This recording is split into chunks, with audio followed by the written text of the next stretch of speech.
नमस्कार साथियों, मैं हूं संजय कुमार देवांगन, लेक्चरर शासकीय उच्चतर माध्यमिक विद्यालय सेरपार, विकासखंड मोहला, जिला राजनांदगांव। मैं वाणिज्य विषय का शिक्षक हूं।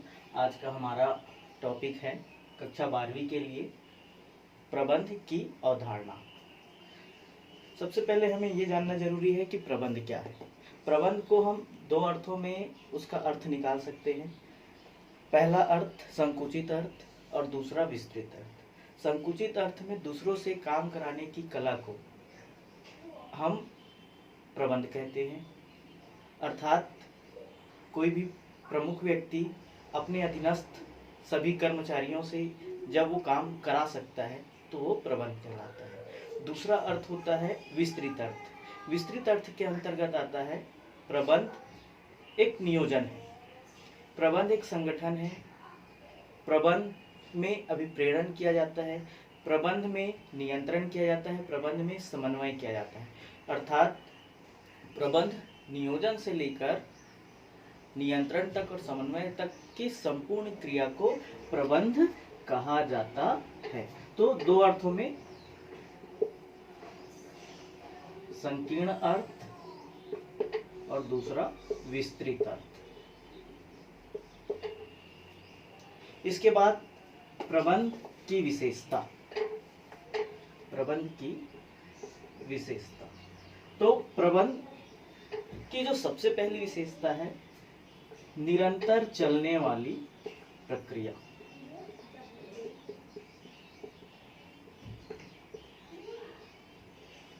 प्रबंध एक ऐसी प्रक्रिया है जो लगातार निरंतर चलते रहती है। जब एक प्रक्रिया पूरी हो जाती है तो दूसरे उद्देश्य को लेकर वह लगातार चलते रहती है। दूसरी इसकी विशेषता है उद्देश्यपूर्ण। प्रबंध का कोई भी कार्य उद्देश्यपूर्ण होता है।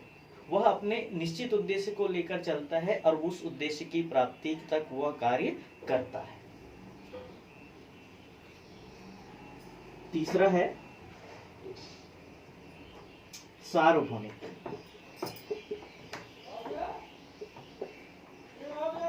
प्रबंध सार्वभौमिक होता है और वो सभी स्तर पर, अर्थात प्रबंध सभी क्षेत्रों के लिए उपयोगी होता है, चाहे वो व्यवसाय का क्षेत्र हो, घर का क्षेत्र हो, शिक्षक का क्षेत्र हो, सभी क्षेत्रों में प्रबंध सार्वभौमिक होता है। चौथा है प्रबंध पेशा।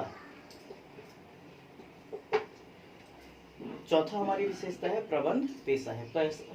पेशा से आशय होता है किसी कार्य को करने के लिए विशेष योग्यता हासिल करना। तो प्रबंध को, जब हम व्यापार में प्रबंध का कार्य करते हैं तो विशेष योग्यता हासिल किए हुए व्यक्ति प्रबंध को सही ढंग से कर पाते हैं।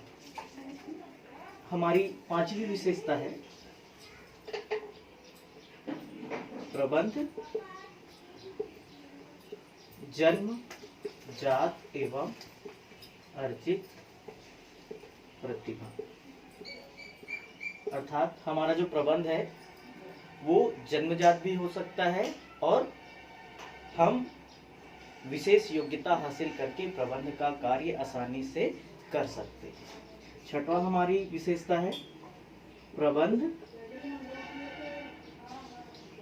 कला एवं विज्ञान के रूप।